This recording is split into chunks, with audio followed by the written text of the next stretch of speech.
የቅንድቤን ፀጉር እንደዚህ ሙልት አድርጎና አብዝቶ ያሳደገልኝ ምርጥ ውህድ ዛሬ ይዤላችሁ መጥቻለሁ። በተለይ ከፊት ለሸሸባችሁ እንዲሁም ደግሞ ቅንድባችሁ ለማብዛት እንዲሁም ደግሞ ለኩልነት ራሱ መጠቀም ትችላላችሁ። ሁልጊዜም ቢሆን ቅንድባችሁን እያጠቆረውና እያሳመረው እያበዛላችሁ ነው የሚመጣው። እንዲሁም ደግሞ ከፊት ለፊት የሸሸባችሁ ፀጉራችሁ በጣም የገባባችሁ ለሱ የሚሆን ምርጥ ውህድ ነው። እንደገናም ደግሞ ፊት ለፊታችሁ እንደዚህ ያለ እድሜያችሁ ሽበት ካጠቃችሁ ለሱም ያጠቁርላችኋል። ከዚህ በፊት ራሱ ሰርቼላችሁ ብዙዎቻችሁ በጣም ነበር የወደዳችሁ ሽታውን ብላችሁኝ ነበርና ዛሬ ግን ሽታውን የሚያጠፋልንን ሽታ የሌለውን በእንደዚህ አይነት መልኩ በየቀኑም ልንጠቀመው የምንችል ምርጥ ግብአት እየላችሁ መጥቻለሁ። ከእናንተ የሚጠበቀው ቪዲዮውን ላይክ እያደረጋችሁ ከአሰራሩ እስከ አጠቃቀሙ ማየት ብቻ ነው የሚጠበቅባችሁ። እዚህ ጋር በምታዩት መልኩ ቁርንፍድ አለ። ቁርንፍድ ለቅንድብ እድገት ብዛት ለፀጉር ለቅንድ ብቻ አይደለም ለፀጉርም እንዲሁም ደግሞ ለፊታችሁ ራሱ በጣም ታዋቂ ነው። ስፕሬት እያደረጋችሁ ብትጠቀሙት ማዳት ካለባችሁ ብጉር ካጠቃችሁ እኔ ከሩዝ ጋር ሰርችላችሁ ነበር፣ ግን አሁን በውሃ መልኩ ሰራላችኋለሁ ወደፊት። እዚህ ጋር እንግዲህ በምታዩት መልኩ ቢያንስ ወደ 20 ፍሬ ይሆናል። በነገራችን ላይ በዛ አርጌ ነው፣ ያን ያህልም እንዳታበዙትም። ለግንባሬና ለቅንድቤ ስለሆነ ነው የምፈልገው። በምታዩት መልኩ አነስ አርጌ ነው የምጠቀመው። ከዛ በኋላ ጥቁር አዝሙድ ነው። ጥቁር አዝሙድ ለፀጉር እድገት እንዲሁም ደግሞ ራስ ምታት ካለባችሁ ራሱ ለሱ መጠቀም ትችላላችሁ። ምክንያቱም ራስ ምታታችሁን ቅልል ነው የሚያደርግላችሁ፣ ፀጉራችሁን ጥቁር ነው የሚያደርግላችሁ፣ የሚያሳድግላችሁ። ከዛ እዚህ ጋር እንግዲህ የቴምር ፍሬ ነው። የቴምር ፍሬ ለፀጉር እድገት እንዲሁም ደግሞ እንደ ቡና ብትጠጡት ራሱ በጣም ብዙ ጥቅም ነው ያለው። ፀጉራችሁን በጣም ነው የሚያሳድግላችሁ፣ የሚያበዛላችሁ። ሽበትም ካለባችሁ ያጠቁርላችኋል። ከዚህ በፊት ራሱ ሰርቼ በቴምር የሰራሁት ቅባት ነበር እና ብዙዎቻችሁ በጣም ሽታው ደስ ሲል በጣም ነው ደስ የሚለው ያላችሁኝም አላችሁ። በጣም ነው የማመሰግነው። ከዛ እዚህ ጋር ወደ 6 ፍሬ ነው ያዘጋጀሁት የጨመርኩበት። እኔ ሳላመሳያችሁት የቴምር ፍሬ በጣም ነው ብዙ አዘጋጅቼ አስቀምጣለሁ። ምክንያቱም ለፀጉሬ ቅባት ስሰራ ውህድ ስሰራ ስለምጨምርበት። ከዛ በኋላ ሁሉን ውህዶች እንደዚህ ካደረግኩ በኋላ እንደዚህ አድርጌ ፈጨዋለሁ። በደንብ አድርጋችሁ ፍጭት አድርጉት። እዚህ ጋር ነጭ ሽንኩርት መጨመር ተፈለጋችሁ መጨመር ትችላላችሁ። ግን ነጭ ሽንኩርት ስንጨምር ያው ትንሽ ሽታ ስላለው ነው እንጂ በጣም አሪፍ ነው። ነጭ ሽንኩርትም በነጭ ሽንኩርት ከዚህ በፊት ሰርቼላችኋለሁ እና ወደ ታች ገብታችሁ ማየት ትችላላችሁ። ከዛ በኋላ እንደዚህ ድቅቅ አድርገን ተፈጨ ነው በኋላ እዚህ ጋር ማመስም ትችላላችሁ። በነገራችን ላይ ግን ምንድን ነው ስናምሰው በጣም የሆነ ፀጉራችንን የመጣል ባህሪ እንዲሁም ደግሞ ፊታችሁ ላይስማማችሁ ይችላል። የሆነ የታመሰ ነገር ቅንድብ ማለት መቼም ተቀብታችሁ ትንሽ ወደ ፊታችሁ ሊነካችሁ ይችላል። ቅባት ስለሆነ ወደታችን ስለሚነካችሁ በዛ ሰዓት ምን ይሆናል ያቃጥላችኋል። እንዲሁም ደግሞ ችፊ ሊያረግባችሁ ይችላል። እንደዚህ ፈጭታችሁ ተጠቀሙት። ከዛ በኋላ እንደዚህ አይነት እቃ ላይ ያደርገዋለሁ፣ ብርጭቆ እቃ ላይ በምታዩት መልኩ። ከዛ እዚህ ጋር የምጠቀመው ዘይት የወይራ ዘይት ነው የምጠቀመው። እናንተ የኮኮናት ዘይት ሊኖር ይችላል፣ የካስተር ኦይል የጉሎ ቅባት የምንለው ማለት ነው። እሱንም መጠቀም ትችላላችሁ ካላችሁ። እኔ ግን ስለሌለ ነው ያልተጠቀምኩት።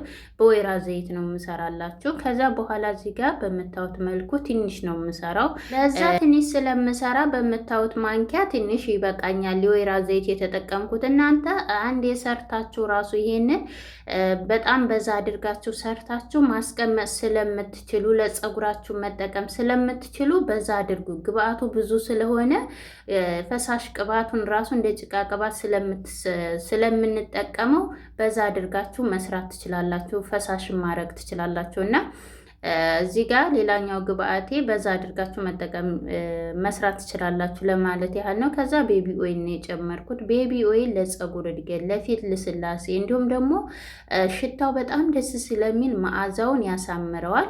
ከዛ የወይራ ዘይት ከሌላችሁ የካስተር ኦይል እንዲሁም ደግሞ ያው የካስተር ኦይል የወይራ የጉሎ ዘይት ስለሆነ እሱ መጠቀም ትችላላችሁ ማለት ነው። ከዛ በኋላ እዚህ ጋር ባልዚን አለ። ነጩ ባልዚን ነው የተጠቀምኩት። አንድ ማንኪያ በምታዋት ማንኪያ በሻይ ማንኪያ ነው የተጠቀምኩት። ከዛ በኋላ በቂ ነው እንዳልኳችሁ እኔ ያነሳ አድርጌ ስለምሰራ። እዛ በኋላ እዚህ ጋር ግዴታ ሁሉንም አንድ ላይ ካዋሃድን በኋላ ውሃ ላይ ነው የምናደርገው ስቲም እንድናደርገው።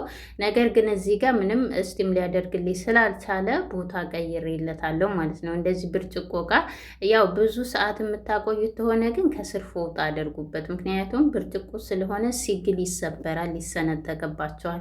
ከዛ በኋላ እዚህ ጋር በምታዩት መልኩ በደንብ እያደረጋችሁ እያዋሃዳችሁ እያማሰላችሁ ግድግዳው ላይ የቀረውንም በደንብ አድርጋችሁ እያወረዳችሁ ስቲም አድርጉት። ስቲም ስታደርጉት አንደኛ በደንብ አድርጎ ጥቅሙን ሁሉንም ያገኛል ማለት ነው። እንዲሁም ደግሞ ቀጥታ ይህንን ቀጥታ እሳት ላይ እንዳትጥዱ፣ ደረቅ ስለሆነ ይጨስባቸዋል። በዛ ሰዓት እንዳልኳችሁ ለፊታችሁ አይስማማችሁም። ለፀጉራችን የምንጠቀማቸው ነገሮች ቆልተን አምሰን የምንጠቀማቸው ወደ ፊታችን ስለሚወርድ ወዲያውኑ የማንታጠበው ከሆነ ፊታችን ችፍ ስለሚያሳክከን እንደዚህ ጥንቃቄ ማድረግ አለብን። ለፀጉራችንም ሆነ ለማንኛውም ነገር የምንጠቀማቸው ከዛ በኋላ በምታወት መልኩ ቢያንስ ለ10 ደቂቃ ያህል እስቲም አደርገዋለሁ። በምታዩት መልኩ ይውላችሁ በጣም ነው የሚያምረው መልኩ። እንዲሁም ደግሞ ያው ጥቁር አዝሙዱ ጥቁር ስለሆነ ደስ ይላል። እንዲሁም ደግሞ ቴምሩን አምሸዋለሁ። ቴምሩን ካያችሁት ልብ ብላችሁ ካያችሁት በጣም አሳሬ አላመስኩትም፣ ቡናማ ሲሆን ነው የተውኩት። እና እዚህ ጋር እንግዲህ ታወጣነው በኋላ ከእሳት ላይ እናወጣዋለን። የተወሰነ 1 ደቂቃ 2 ደቂቃ ውጭ ላይ እንደዚህ እናቀዘቅዘዋለን ትንሽ።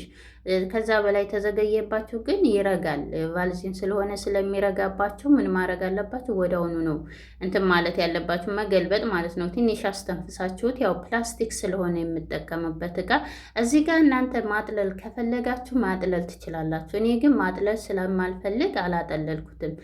ምክንያቱም እንዳልኳችሁ ሙሉ ለሙሉ ሲቀመጥ እንደ ኩልነትም መጠቀም ስለምንችል እንደዚህ እስከነ ዝቃጩ ነው የተውኩት ማለት ነው። ከዛ በኋላ ትንሽ የተወሰነ ሰዓት ትንሽ ቀዝቀዝ እስከሚልላችሁ ድረስ እንደዚህ አማስሉት እቃው ላይ ከሆነ በኋላ። ለምን ይሄ ወደ ታች ዝቅጥ ሲል ቫልዚኑ ወደ ላይ ቀሮ ዝቃጩ ወደ ታች እንዳይሆንባችሁ ሙሉ ለሙሉ ትንሽ ቀዝቀዝ እስከሚል ድረስ መርጋት እስከሚጀምር ድረስ አማስሉት ማለት ነው። ከዛ በኋላ እንደዚህ ለትንሽ ለ1 ሰዓት ተወዋለሁኝ። ከዛ በኋላ በራሱ ጊዜ ይረጋል። ፍሪጅም ማስቀመጥ አይጠበቅባችሁም። እንግዲህ እዚህ ጋር በምታዩት መልኩ እኔ የቅንድቤ ፀጉር በጣም ብዙ ነው፣ ሲበዛ ረዝሟል። አሁን ራሱ መቀንደብ ያስፈልገዋል፣ መቆረጥ ግን ያው ጊዜ ስለማልችል መውጣት ስለማልችል ያው እንግዲህ ጊዜውን እስከሚያገኝ ድረስ እንደዚህ እየተንከባከብኩት እተዋለሁ ማለት ነው። ከዛ በኋላ እዚህ ጋር በምታዩት መልኩ የፊት ለፊታችሁንም ሙልት እንዳደርግላችሁ ፀጉራችሁንም መጠቀም ትችላላችሁ።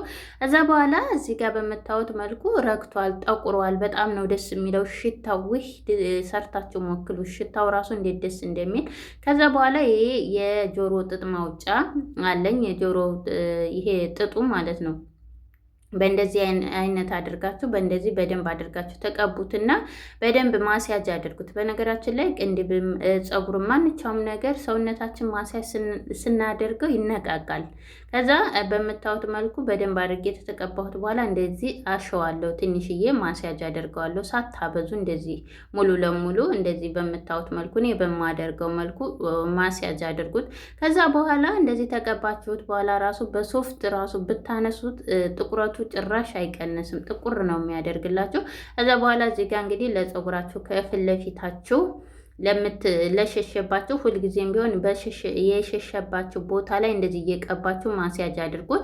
ወዲያውኑ ፊት ስለሆነ ከፊት ለፊት ስለሆነ ስለምትታጠቡት ችግር የለም። ለአንድ ቀን ታሳድሩትና ማታ ትቀቡትና ጠዋት ትታጠቡታላችሁ። ይሄ ሁልጊዜም ቢሆን ማታ ማታ ተቀቡት። ይህንን ስትጠቀሙ ማታ ማታ ነው መጠቀም ያለባችሁ፣ ቀን እንዳትጠቀሙ። በተለይ ፀሐይ ላይ የምትወጡ እንዲሁም ደግሞ ምግብ ላይ የምሰሩ ጠዋት እንዳትጠቀሙ፣ ማታ ነው መጠቀም ያለባችሁ። ምክንያቱም ቫልዚን ስለሆነ ያጠቁራችኋል። ቫልዚን ያጠቁራል። አንደኛ አይናችሁ ወደ አይናችሁ እንዳይወርድባችሁ። ከታችም ሽፋሽፍት ማሳደግ ለምትፈልጉ ለሱም የሆነ እኔ ግን አልተቀባሁም ምክንያቱም እኔ አልተቀባሁትም። ምክንያቱም ቅባት ነክ ወደታች ሲሆን አይኔን ያቃጥለኛል። አይኔን ስለሚያመኝ እኔ አልጠቀምም። እንዲሁም ደግሞ የሚያማችሁ ካለ እንድትጠቀሙ አልመክራችሁም። ምክንያቱም ለእኔ ያልሆነ ነገር ለእኔ ያልጠቀመኝን ለእናንተ ተጠቀሙ አልላችሁም። በውሃ መልኩ ቅባት ሳይሆን በውሃ መልኩ በጄሊ መልኩ የሰራሁላችኋለ ከታች እሱን መስራት ትችላላችሁ ማለት ነው። ከዛ በኋላ እንደምታዩት እንደዚህ ስጠርገው ራሱ ይውላችሁ ምንም አይለቅም። በጣም ነው የሚያምረው፣ ያሳምረዋል። ከዛ እንደዚህ አድርጋችሁ ትተኛላችሁ። ከዛ ጠዋት ታጠቡ በሳሙና ፊት ለፊታችሁንም ፀጉራችሁንም እንደዛው ሁልጊዜ ማታ ማታ መጠቀም ትችላላችሁ። በ3 ቀን አንድ ጊዜ መጠቀም ትችላላችሁ። ግን ሁልጊዜ መጠቀም ብትጠቀሙትም ምንም ችግር የለም። በሌላ ቪዲዮ እስከምንገናኝ ድረስ ቻው። ሀሳብ አስተያየታችሁን ኮሜንት ላይ መጻፍ